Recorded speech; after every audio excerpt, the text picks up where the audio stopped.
IMHO Talk Show.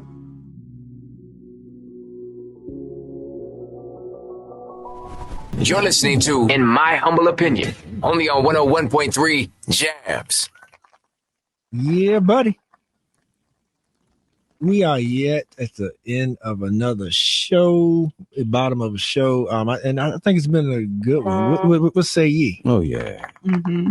It's been a nice mix up, if you will, with having the DJ and the music artist on and talking about something a lot more lighthearted and Y'all don't know what a bad show is no more. Appreciate that. Yeah, I mean, y'all do y'all thing. It is Black Music Month. I mean, it's, so many awareness we got. It's Pride Month as well. It is all of these type of things. It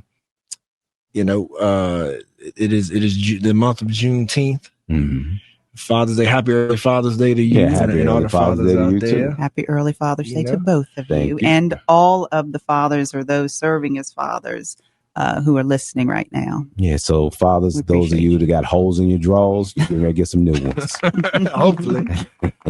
Your holes in your socks. Like, socks. Razor, you know what I hate? I hate when I get the hole in the sock and you can feel the sole of the shoe. Y'all don't do that. Don't do that. Stop trying to use this time to talk about how y'all so mistreated. So underappreciated. All that he is a big piece of chicken. That's it. All if he get there early. You are appreciated more than you know. Yeah. And it may not always be vocalized, but thank you. Good mothers, good wives, and those that you mean something to are always paying attention. Always. Thank you. You know, it is a thankless job, but it's one that you got to do right, though. You don't really understand, what your father went through or your, father-in-laws until you get to a point where you have to make decisions that impact the people that you love. Big fact. And you're afraid to get it wrong. Like fatherhood is fatherhood is something that I would much rather stand in front of a firing squad at times than to think that honestly, he got to go way extreme. Yeah, I got to go left. Then to now you want to stand in front of a fire squad and be a father, make a fatherly decision. Not to be a father. That wasn't what I was going to say. Fatherly decision. What I was going to say was to be on the crest of two decisions that both of them seem right. Yeah, that affect your family just as much as they affect you. I feel what you're saying. You understand? Yeah, because the stresses of it. Yeah. It's like that's a lot, a weight to carry, that I think people really do underestimate sometimes. But I feel what you're saying, because ultimately, at least if we're talking about a household from the traditional standpoint, it's like there's an expectation of the man, there's expectation of the father, even if you're not in a cohabitated household, it's still, and that's one of the reasons why the dads get hit so hard a lot of times when it comes to custody and whatnot, because there's a different level of expectation. When I say level, I don't mean that in any kind of negative way towards moms, but it's just a different, like there's a certain weight that comes to being a father, and a lot of times, that's why we have our mental health therapist stuff on a lot of times too, because particularly with Black men, it's been proven that there's a lot that gets pent up inside and then it gets expressed in the wrong ways. Yeah, I'm guilty of that one right there. But I'm here to tell you, like, nothing is worse than having, and I learned this from the barbershop, the conversations that used to go on, is when you make a bad decision as a father and your family tries to help you figure out through it. And you got to watch them suffer because you didn't ask for help to somebody that knew more than you because you didn't want to seem a certain, like you didn't know. You know what I'm saying? I watched my dad do that with me one time. He didn't want me to go outside where I could get the right information because he thought it made him look bad as a father. Yeah. Not realizing it's okay to, you don't know what you don't know that you don't know. Yeah. You know what I'm saying? So that old generation, there was a lot of built up anger in them because they thought they was making the best decision, right. But it ended up, they just didn't know that they was making the wrong decision. And you won't understand that till you get to that, you stepping in them same shoes and you're like, dang, Yeah. And that level of involvement is something that I'm loving to see an evolution of when it comes to fathers. Yeah. As well, because it used to be a thing where like the nurturing piece was solely left to the women, but now I'm seeing things I didn't see in my childhood. Oh, the father's picking up the kids at school. Yeah, like it's more like dads and moms at our kids. Even hugging or like telling them Kissing, that you love you, telling your boy you love him. Is it easier to be a father to young children or older children? Young children have, and if I can go first, Charles, young children seem to have an admiration to make you Superman. Yeah. Older children get to a point where they understand that also, and they understand that you're human. And when your child goes from seeing you as Superman to human, that a lot of men can't handle. Facts. Yeah. Big facts. Spot on. And the woman most of the time pays the price. Yeah. Spot on. Thank you. So, Daz, we hanging in there together. Sound like Raisin and I got a support group started. You rubbed off on me. You just an old rash for something. But that was good talk. Thank you for, allow yourselves to be vulnerable and talk about that, because there's some men out there, some fathers out there who needed to hear it. Oh, that was one of them's me. Like, if I wouldn't be where I'm at if it wasn't for the sacrifices you made for me. You know what I'm saying? Like, real talk. Good stuff. I don't always get it right, but I wouldn't be where I'm at if it wasn't for you. And that's why I shout out particularly, women, but particularly black women in general, because black women have had to play roles that they should not have had to play for so much time. And now I believe now we're seeing the curation of sort of the effects of that, and usually it's negative.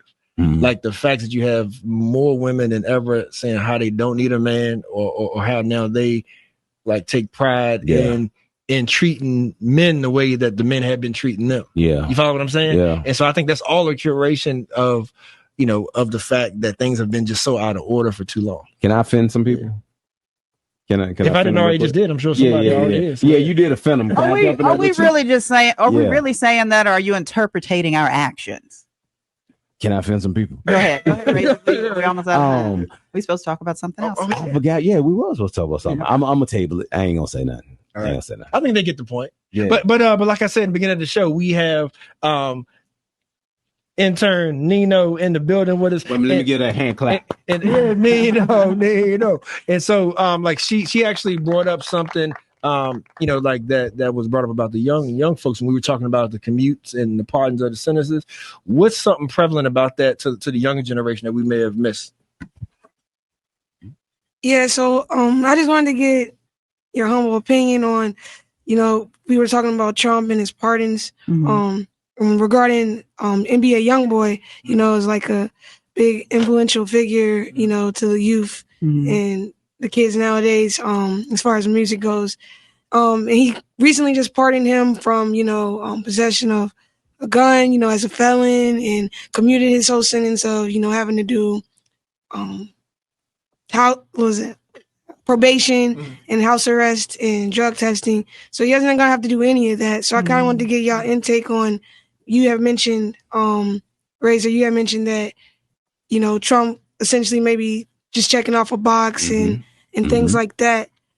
So do you feel like this is one of those boxes he's checking off, because this will kind of like sway, youth to, be more quote unquote his side, or Trump's side, and what I'm trying to say. So what's your opinion on that? Real quick, do you know how much time this NBA young boy got? I think it was supposed to be up to 5 years, and he had served almost 2 at that point. Okay. And then he was going to be on probation for another 5. Take it home, I'm going to take us home. I'm gonna take it a different direction, right? I hope there comes a time where we won't need pardons. I hope that discipleship from men will step in for the young boys, so that you, as my wife would say, love yourself enough to give yourself the future you deserve.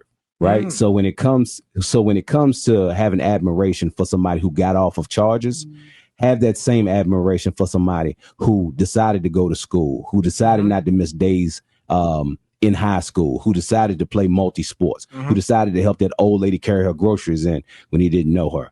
There are so many things that we can do to build our community besides celebrating the fact that somebody got off for parole and probation. So yes, I am happy for the young man that he is getting out of jail. But there are so many other things that come before that we should be celebrating. You know what I'm saying? If we hold each other accountable, there will be a lot less things that we can do. I was one who didn't want to waste my time with people who were just like me because I was trying to get mine and find my bag. And that was 100% wrong. What I should have been doing was trying to find somebody that looks just like me to give them the opportunities that I did not know existed. Do I have enough time, Charles? The only thing that I'll add to that is that I was talking about this with Nino off air, is that there's so many people who could have used a pardon like that, who are not, prominent figures, whose name doesn't ring bells in households and things like that, who really needed that. And I'm not one to step on somebody's blessing, right? If the boy got out, then he got out. But there's so many others who could use that same type of grace. And then the second part of that is that I hope this kid learned his lesson, because all I see is a noose, if you will, waiting that will be waiting for him if and when he makes the next mistake. And then they're gonna light fire to him. And at that point, this pardon will have meant nothing. It would have been a waste. Sometimes they let go. And then they will say, see, I told you. Yeah, they'll let out people that they think is going to have recidivism and go back so that they can then block the ones that are trying to come out. They're strategic in it, because you got to remember, this is a business. Penitentiaries is a business. And you want to keep, like hotels, you want to keep them full, right? Because the more people you have in, the more you can ask the government for money. If you spend 10 million this year, you can ask for 10 or 12 next year, right? But if you have to spend less because you got empty prisons, that doesn't make sense. So it's a business. So sometimes they will strategically find who's going to go back and commit a crime. So I'm going to let loose somebody who has access to revenue, who has a story to tell, and who's influential. What's the chances that he's going to do something to get himself back in trouble? It's high. Yeah, that's spot on. So thank you, listeners, once again for always staying tuned to IMHO Talk Show. Can I just say a quote real quick, y'all, as we go off? So this was none other than Plies. Y'all may have seen it. So as we go home, I want everybody to remember this, Nino, as well. Plies said, in addition to what Razor and Max said, remove federal charges knowing the state charges will keep them incarcerated. He said, pardoning someone who's already home and who had already paid their debt to society, linking yourself to both situations to just receive the praise and credit is something that only a con artist would do. So I think that rides right into the point of putting our young black men back out here in these streets where situations ain't better for them. Is the side that we need to be paying more attention to. We just need to keep talking about. But props, ladies and gentlemen. Until next time, IMHO Talk Show.